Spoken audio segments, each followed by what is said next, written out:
नमस्ते नमस्ते, good morning. मैं आपका दोस्त, आपका होस्ट, आप सभी को स्वागत करता हूँ।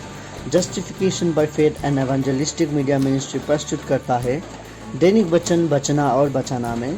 आज शनिवार 14 मई 2022। आज का विषय है दुनिया की जीवन शैली, अंग्रेजी में the life style of the world. वचन लिया गया है भजन संगीता 72 का 18 और 19, और हम देख सकते हैं भजन संगीता 73 को भी, लेकिन हम आज देखेंगे 72 का 18 और 19। धन्य है यहोवा परमेश्वर जो इज़राइल का परमेश्वर है, आश्चर्य काम केवल वही करता है, उसका महिमा युक्ति नाम सर्वदा धन्य रहेगा और सारी पृथ्वी उसकी महिमा से परिपूर्ण होगी। आमीन, फिर आमीन। वचन पढ़ाई सुनाई पे खुदावन आशीष करे। देखिए, आज हम देख रहे थे दुनिया की जीवन शैली, the life style of the world, जो हम हमेशा सुनते आते हैं। जीवन जो अभी चल रहा है, इतने बड़े संकट से हम निकले हैं। जो दुनिया में चल रहा था, कोरोना चल रहा था, ओमिक्रॉन चल रहा था, बहुत सारी इत्यादि बीमारी आया हमारे बीच में, और प्रभु ने फिर भी हमें बचा के रखा। उसके लिए प्रभु को हमको धन्यवाद देना चाहिए। आज का वचन यही कहता है, जो हमारा परमेश्वर है वो इज़राइल का परमेश्वर है, और जो ये आश्चर्य काम वो करता है वो खाली वही कर सकता है और कोई नहीं कर सकता। बोल के हम देख रहे थे, जो उसका नाम है वो कभी भी नीचे होता नहीं है, उसका जो नाम है हमेशा बढ़ते ही रहता है। वो हम देख रहे थे, सारी पृथ्वी उसकी महिमा से परिपूर्ण हम देखते हैं, परिपूर्ण हो सकता है। हम बोलते हैं ना, जिस तरीक़ा से ये संसार का पाप के लिए उसका एक बूंद लहू काफ़ी है ये संसार का पाप धोने के लिए। सो इसी तरीक़ा से उसका जो आशीष है और सारी दुनिया के लिए परिपूर्ण है, मतलब जीवन भर के लिए उसका जो आशीष है हम उसको लेके जा सकते हैं बोल के आज सामिस्ट कहता है। सामिस्ट इसी तरीके से प्रार्थना कर ही रहा था, और ये प्रार्थना करते करते उसका ऊपर भी ये सोच आया। हम देखते हैं कि वो भी कभी निराश हो जाता है। जब वो जीवन में चल ही रहा था, जीवन में चलते चलते निराश हो रहा था। क्यों निराश हो रहा था बोलने से, क्योंकि वो अपने जीवन में ये देख रहा था कि जो धार्मिक लोग हैं उन्हें परेशानी का सामना करना पड़ता था, और जो दुष्ट लोग हैं वो समृद्धि कर रहा था, वो बढ़ रहे थे, हर एक चीज़ में बढ़ रहा था। सो इसी तरीक़ा से वो देखते हुए सामिस्ट एक जगह कहीं ना कहीं वो भी निराश हो रहा था होगा। अगर हम भी देखें, हम दिन भर मेहनत करते हैं, अभी हम कितने लोग घर से निकल रहे हैं काम के लिए, हम सुबह से लेकर शाम तक काम करते हैं और कुछ पैसे ही हम कमाते हैं। लेकिन कुछ ऐसे लोग भी हैं जो एक पल में, एक घंटे में, आधा घंटे में हमसे कहीं ज़्यादा, कहीं दुगना कीमत वो कमा लेते हैं। और कहीं बहुत सारे लोग अच्छी जगह से कमाते हैं और बहुत सारे लोग गलत जगह से भी कमाते हैं। सो उसे हम क्या कहेंगे? देखिए, वो बढ़ रहे हैं गलत काम करते हुए, लेकिन हम देखिए, हम अच्छे काम करते हुए भी हम बढ़ नहीं पा रहे हैं। आज देखिए, वचन सुनना कोई भी नहीं चाहता है। आज का जीवन में यदि हम देखें तो वचन कोई सुनना नहीं चाहता है। उन्हें इंजॉयमेंट चाहिए, उन्हें उनका जीवन जो सांसारिक जीवन है उसमें वो उन्हें ढलना है।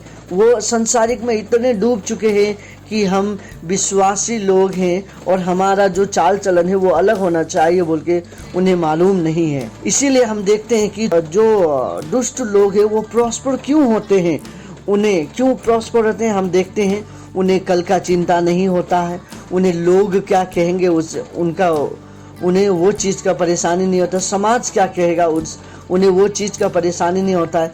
उन्हें आगे पीछे का कोई सोच नहीं होता है, और वो जो आता है वो करते रहता है। लेकिन जो धार्मिक लोग हैं वो क्या करते हैं, वो अपना जैसे लोग को कष्ट देना नहीं चाहते हैं।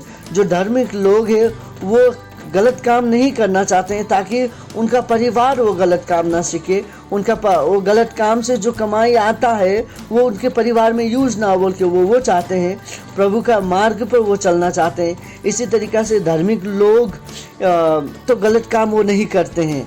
जब वो गलत काम नहीं करते हैं तो पैसा ज़्यादा नहीं आएगा, समृद्धि ज़्यादा नहीं आएगा, हम बढ़ नहीं पाएंगे हर एक चीज़ में। मुझे याद है हमारा एक पड़ोस भैया था, वो जो कहता था यदि पैसा चाहिए तो शैतान को याद करो, क्योंकि खुदा तुम्हें पैसा के लिए नहीं बुलाया, खुदा तुम्हें आशीष देने के लिए बुलाया, जीवन के लिए बुलाया। लेकिन यदि तुम्हें एंजॉयमेंट चाहिए, संसार में देने के लिए गाड़ी, पैसा, बंगला इत्यादि या पीने खाने का सामान उमान चाहिए, तो तुम्हें शैतान को पूजना चाहिए बोल के वो कहता था। हम हमेशा हंसते थे उनके ऊपर, और वो हमें यही बात कहते हुए हमारे बीच में हम थोड़ी बहुत बात उठ करते रहते थे। सो इस तरीक़ा से हमारा जीवन चलता था। सो उनका कहना गलत नहीं है, और मैं ये भी कहूँगा उनका कहना सही भी नहीं है। खुदावन हमें उनसे कहीं ज़्यादा देगा और उनसे कहीं अच्छा भी देगा। जो शैतान को पूजने से हमें मिलता है उससे कहीं 10 गुना दुगना खुदावन हमें देगा। लेकिन हमें खुदा को सही रीति से पूजना है कि वो हमें दे, हमें प्रार्थना में याद करना है ताकि खुदावन हमें दे। शैतान कुछ पल के लिए देगा, कुछ पल के लिए वो हमें एंजॉयमेंट देगा, कुछ पल के लिए हम खुश रहेंगे, कुछ पल के लिए हम मौज मस्ती करेंगे। जिस तरीक़ा से प्रोडिगल सन में हमने देखा था, लूका में हम जब देखते हैं, लूका में 2 पुत्र के बारे में जो लिखा गया है। एक पुत्र अपने पिता से दूर होता है अपना संपत्ति लेके, और कुछ पल के बाद वो अपना संपत्ति को समाप्त करके आता है, क्योंकि दुष्ट लोगों के बीच में वो रहा, दुष्ट काम वो करने लगा, और दुष्ट काम करते करते, दुष्ट लोगों के बीच में करते करते वो भी दुष्टता में डूब के वो पैसा, संपत्ति, उसका जितना भी था सब समाप्त करके वो जब वापस आया तब उसके परिवार के पास। देखिए, उसी तरीक़ा से खुदावन भी हमें यही कहता है। हम ये देख सकते हैं कि यदि हम दुष्ट को, शैतान को पूजते भी हैं यदि पैसा के लिए, तो कुछ पल के लिए हम पूजेंगे, उसके बाद कुछ पल के पास हमारे पास कुछ भी नहीं रहेगा, हम शून्य हो जाएंगे। उस समय हमें फिर से खुदावन के पास आना पड़ेगा, क्योंकि वही खुदावन है जो हमें सब कुछ दे सकता है। हमें कहा जाता है कि यदि हमारे जीवन में कुछ भी सीखने के लिए हमें धैर्य होना जरूरी है। यदि हमारे जीवन में धैर्य नाम का चीज़ नहीं है तो हम कहीं भी बढ़ नहीं पाएंगे। हमें बढ़ना है तो धैर्य होना जरूरी है। इसी तरीक़ा से हम प्रार्थना में लगे रहना है, और खुदावन उसे पूरा करता है। जब खुदावन उसे पूरा करता है, हम ये जो वचन आज देख रहे थे, और इसी तरीक़े से जो सामिस्ट भी वो दुख हो गया था उसका समय पे, क्योंकि जो दुष्ट लोग हैं वो बढ़ रहे थे और धार्मिक लोग कष्ट पे जी रहे थे। लेकिन कुछ समय के बाद वो दुष्ट लोग गुम हो गए, लेकिन जो धार्मिक लोग हैं वो प्रभु के आशीष में बढ़ने लगे, प्रभु के इच्छा पे बढ़ने लगे। जिस तरीके से हम देखते हैं हमारा जो जोब का जीवन था, जोब का जीवन में हम ये देखते हैं कि जोब का जो पत्नी था उसके साथ साथ उसके परिवार सभी उसको कहने लगा, सभी उसको छोड़ के चला गया। लेकिन जोब ने क्या किया, खुदावन को उसने छोड़ा नहीं। जब खुदावन को उसने नहीं छोड़ा, आने वाला दिन में जो एक अच्छा इंसान, एक धनी व्यक्ति था जोब, लेकिन जब उसको शैतान ने परीक्षा लिया, प्रभु से जो पूछ के काम किया गया था, प्रभु ने उसे कहा कि तू जो भी करना कर ले। उसके शरीर को नहीं छूने के लिए हुक्म आया गया था, उसका शरीर को नहीं छूते हुए काफ़ी कष्ट उसे मिला। काफ़ी कष्ट मिलने के बाद उसके परिवार ने उसे छोड़ दिया, उसके दोस्तों ने उन्हें छोड़ दिया, वो अकेला हो गया था। फिर भी उसने क्या किया, खुदावन को नहीं छोड़ा। खुदावन को नहीं छोड़ने के कारण जोब ने आशीष के साथ साथ फिर से वो राज्य का एक सबसे बड़ा धनी व्यक्ति, संपत्ति में धनी, आशीष में सबसे बड़ा, हाँ सबसे बड़ा, जमीन जायदाद में सबसे बड़ा बन गया था।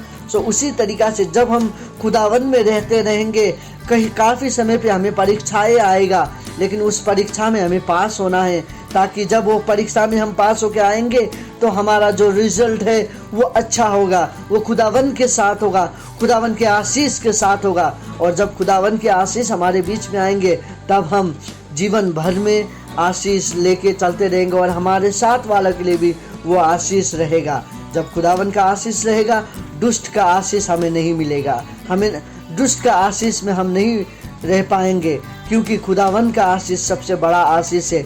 उसी तरीक़ा से ये जो सामिस जो दुख में था, उसका जो दुख था वो खुशी में परिवर्तन हो गया। उसी तरीक़े से हम भी जब दुख में रहेंगे तब हम यही सोचते होंगे कि क्यों हम धार्मिक लोग कष्ट झेलते हैं, और जो दुष्ट लोग हैं वो समृद्धि होते रहता है, खुशी उनके ऊपर होता है, सब कुछ वही खुशी और उन्नति होते जाते रहता है उनके जीवन में। इसी तरीक़े से हम देखते हैं ये जीवन हम परीक्षा का जीवन है। परीक्षा को पास करके खुदावन के पास जाना है। जब हम परीक्षा को पास करेंगे, खुदावन का आशीष हमारे जीवन में रहेगा। आपका जीवन आशीष से भरा हो, आपका परिवार का जीवन आशीष से भरा हो। प्रभु आपको और आपके परिवार को आशीष करे। आपका दिन शुभ हो। धन्यवाद।